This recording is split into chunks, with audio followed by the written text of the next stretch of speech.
basic question is just how good of a dealership do you want to have? Just how good do you want to be? We know that in order for a dealership to grow, we've got to develop talent.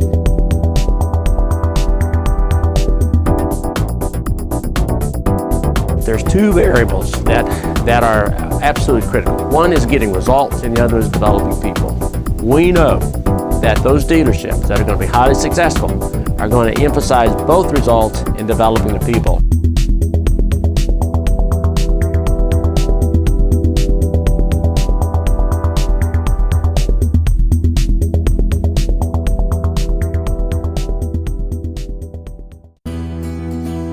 What I really appreciate is the fact that the instructors have real-world experience and they don't just speak in theory about how to do something, but they essentially give a cookbook on how to get your dealership in order. And what I took away mainly from this was parts inventory control, and by using it already, and the course isn't finished yet, but by enacting what I learned, I was able to free up enough cash flow and help inventory turns to the point where it's paid for the training and then some.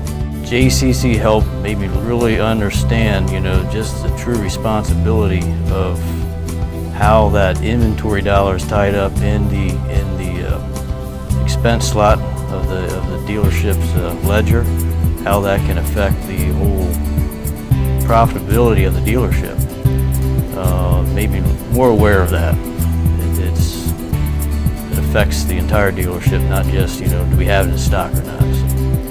The best thing that I like about this program is when you start looking at our customers and when you start interacting with the training and the marketing that we've done, how our customers are buying more off of us instead of less customers, less items, more customers.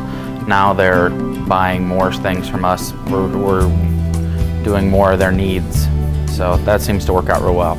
Well, it's selling more aftermarket, but then, they're used to coming to you. So when their equipment breaks down or when they need service or when they're looking for a new piece of whole goods, they're going to come to the people that they know and that they trust, that they're dealt fair with. And, so it's an overall, not just one department, but it's the whole team.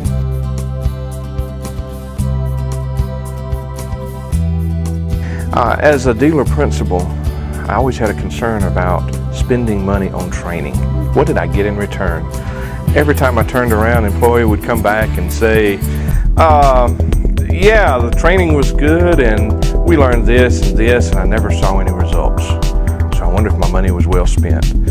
The hardest thing I have to do as a trainer is to make sure that when people leave a class that I am in front of, is that they leave with something that will not only make the dealership money, but double or triple the investment they put in training. That's my goal. I had one dealer organization that put in place a couple of changes in their parts department. A gentleman wrote back to me and he said, I thought you ought to know this. He said, what we did, one of the homework assignments, you had to create a plan. And we put that plan in place, and not only did we make enough money to pay for the training, we turned the parts department from making very little to making almost a 10% return. That makes you feel good.